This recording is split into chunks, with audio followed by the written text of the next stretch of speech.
It ain't the left side or the right side, then it must be the fin side. Thank you, Solo D. Welcome to another episode of On the Fin Side here with Kat and Paul. Follow us on Facebook, Twitter, Spreaker, iTunes, YouTube, iHeartRadio, and on Spotify. Check out our merch store on thefinside.threadless.com. The Dolphins have a new quarterback. His name is Josh Rosen. It's been a whirlwind of a day. It all started here about noon, where Ian Rappaport and a lot of other beat writers started reporting that the Dolphins and Cardinals were in trade talks and very close to sending Josh Rosen to the Dolphins for the 48th overall pick in the NFL draft. Nothing happened during that time, and as we got closer to the draft, things started to get a little bit more interesting. Finally, some trades started to happen as the Dolphins got on the clock in the second round. They ended up sending the 48th overall pick and a fourth rounder to the Saints, and the Dolphins in return got the 62nd pick and a 2020 second round pick. The Dolphins then took that 62nd overall pick and combined that with a fifth rounder in 2020 and ended up trading that for Josh Rosen. So very interesting, very creative on the part of Chris Grier and the Miami Dolphins front office, Paul. Completely. And I know our disagreement was I was not okay with sending the 48th overall straight up. It was kind of funny because the comments that you and I had privately, I saw Greg Likens echo publicly, which was good to see. But it's, when you are the only suitor for a player that you're obviously headed for that the other team is obviously headed for an ugly divorce with, I'm glad to see Chris Grier stuck to his guns. Slid down a little bit, acquired an extra second next year. I think before you even count the compensatories, Miami's at 13, 14 draft picks next year, and that's before the compensatories. So they have a huge bevy of draft picks next year now, including 2 second-rounders, which is huge and key. They got Josh Rosen, who, if he works out, great. If not, Miami has the ammunition to draft anywhere and everywhere they would like to next year. And you've still got Fitzpatrick in the fold. So I'm okay with it. I think they probably could have stuck by their guns and wound up getting him a little bit cheaper. But, again, it is what it is. I am happy to see him in Miami because it is worth the risk. I like him better than any of the guys in this year's draft, too, outside of Kyler Murray. Yeah, and for what we were talking about before, too, it seems like the perfect compromise because in a worst-case scenario, if Josh Rosen comes in here and is a complete flop and the Dolphins want nothing to do with him after the year, then they lose basically nothing in the grand scheme of things because they're getting that second-round pick in 2020. So it's really a very good situation that they've got going there. And again, with Josh Rosen, I've got to think too. I mean, he is 1 year removed from being the 10th overall pick in the NFL draft. And it's not like the Cardinals had this wacky idea to draft Josh Rosen. I mean, he was a favorite to go third overall to the New York Jets last year.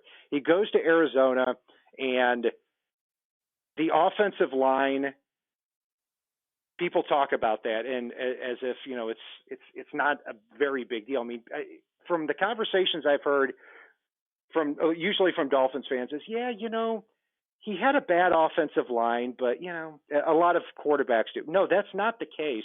He lost every single last player on his offensive line in his rookie year, and that matters. But taking a look at Josh Rosen, as we go forward here, he's going to compete with Ryan Fitzpatrick. And it also seems like, too, Paul, that both players, Rosen and Fitzpatrick, have the perfect amount of volatility where either they are going to really surprise or the Dolphins are going to be where they want to be anyway, drafting in the top 5 if that quarterback position does not work out. Yeah, and that's the thought that keeps resounding with me is if Rosen truly is the quarterback that he looked like behind a bunch of Walmart sticker greeters last year, then Miami's not going to have to use that bevy of draft picks to move up. He's not expensive either. I think he's due like $6.3 million over 3 years at this point because his signing bonus is already taken care of. So really, he's absolutely a cheap alternative to be a backup. And if he sucks, Miami's still going to have 2 picks in, I think, every round, 2 through 7, as well as their first round pick. And I think there's a third one in there somewhere, and then the compensatory picks. On top of that, they're going to have $120 million in cap space next year. $120 million in 14, 15, 16 draft picks to be able to get pretty much anybody you want to and be able to get your quarterback if he sucks. It completely works for me. Yeah, me too. I mean, if I've always said if there is a 25% chance that Josh Rosen justifies that 10th overall draft position, then I'm making that trade all day. And I don't see how Josh Rosen's rookie season was anything other than a wash. I mean, the Dolphins have had offensive line problems, but when you look at the Cardinals' offensive line last year, I mean, they had a very good unit there at the beginning of the year. They had DJ Humphries at left tackle, Mike Upati at left guard, AQ Shipley at center, Justin Pugh at right guard, and Jared Veldheer at right tackle. By the end of the year, they had 3 players that they were just pulling off couches. Joe Barksdale, Colby Gossett, and then the rookies, the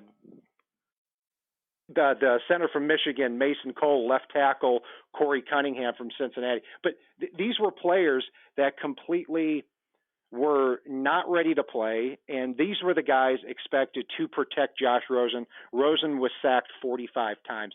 I just don't see how a proper evaluation can be made of him after such a year like that. Yeah, and you look back to it, a lot of rookie quarterbacks have struggled out of the gates, and that's with decent offensive lines or better in front of them. So, again, it's if he turns out to be everything that they expected heading into the draft last year, great. I don't think even the Tank for Tua crowd is going to be upset, because if he turns out to justify that 10th overall pick last year, I don't see how you could want to move on from that. But if he does not, guess what? The Tank for Tua crowd's happy. Miami's able to get their quarterback in next year's draft, and they're able to surround him with so much unbelievable chances at talent that, whoever they get next year would be able to succeed. And if Rosen's able to succeed this year, given the fact that they do have some holes going into the season, imagine what he'll do when you can spend all of those draft picks and all of that cap space next year to just surround him with talent and enrich what you're building. I mean, I'm completely down for it at this point. Yeah, and a key question, because I think it's relevant to why Josh Rosen is available in the first place, because it's kind of unprecedented that a team takes a quarterback 10th overall and he's available for this price the following year. Is Rosen available in the first place because the Cardinals organization decided after 2018 that, Rosen just isn't the guy. He doesn't have it. He's never going to have it. Or did they view Cliff Kingsbury and Kyler Murray as kind of that package deal where they were so desperate to get an innovative mind like Cliff Kingsbury that they were willing to do whatever he wanted, which included getting Kyler Murray number 1? Yeah, I think they were completely enamored with Cliff Kingsbury. I think they think he is the second coming of the Messiah. I think they got a little bit ahead of the horse here, and because they're so enamored with Cliff Kingsbury, he's pounding the table for a guy he's had a crush on since he was 15 years old. So, yeah, that's where I lie on that. Yeah, I'm kind of the same way. And look, I mean, it's not that Rosen, doesn't have flaws. I mean, statistically, he did not have a great year. That's for sure. And a lot of people were talking about before the draft, a lot of draft nicks, evaluators, general managers, everybody, that Rosen can kind of rub people the wrong way. I mean, an evaluation that I read is that he is the smartest guy in the room, and he's going to let you know it. And I can imagine why that would rub some people the wrong way. But the way I look at it too, just like we've talked about, it doesn't feel any longer, given this trade, that we're on the hook for a second rounder and wondering what might have been either. No, completely. I mean, this trade and really the moves that Chris Greer has made thus far really let me know that Chris Greer is every bit and more the general manager that I thought he was. 2 years ago I started saying it, I think, on the show.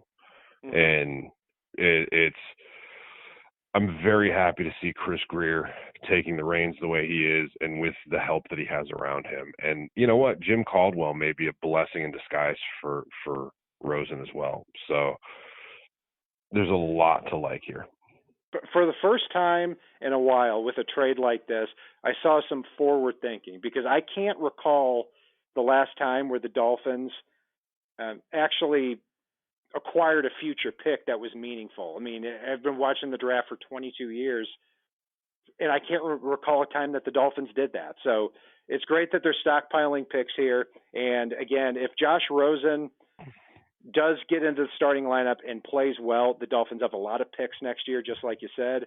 Otherwise, if he's bad, like a lot of people think he might be, then, you're going to be in that prime position to take that quarterback. Anything else you want to add there, Paul? No, I think that pretty much sums it up. I mean, this is actually like the biggest win-win scenario in either direction based on the way that Greer set all the pieces in place. So, and it's not hurting your salary cap space at all. I mean, I think I heard somebody point out Rosen is costing you less as probably the starter than Matt Moore was costing as a backup. And that tells you a lot right there. I mean, put that in context. Matt Moore as a backup made more money than Rosen is going to make possibly as a starter over the next 3 years. Not only did Matt Moore make more money, he made almost twice as much money as Rosen's expected to get. Rosen is expected, or over the next 3 years, if he stays with the Dolphins, you're looking at 3 years, $6.5 million for all 3 years, because the Cardinals paid the guaranteed salary up front. So such a win-win situation at this point. In a worst-case scenario, if it really doesn't work out and the Cardinals, it becomes evident, got rid of him for a reason, then you can cut ties with him and definitely draft a quarterback in the 2020 NFL draft. But I like this forward thinking. I like the win-win scenario. And that will do it for a breakdown of the Josh Rosen trade here on the Fin Side. You can follow us on Facebook, Twitter, Spreaker, iTunes, YouTube, and iHeartRadio and Spotify. Check out our merch store on thefinside.threadless.com. And if it's not on the right side and it's not on the left side, it is on the Fin Side. Solo D, take us home. It ain't the left side or the right side, then it must be the Fin Side. It ain't the left side or the right side, then it must be the Fin Side. Listen, Dolphins fans across the land all tuning in to see what Brian, Cat, and Paul about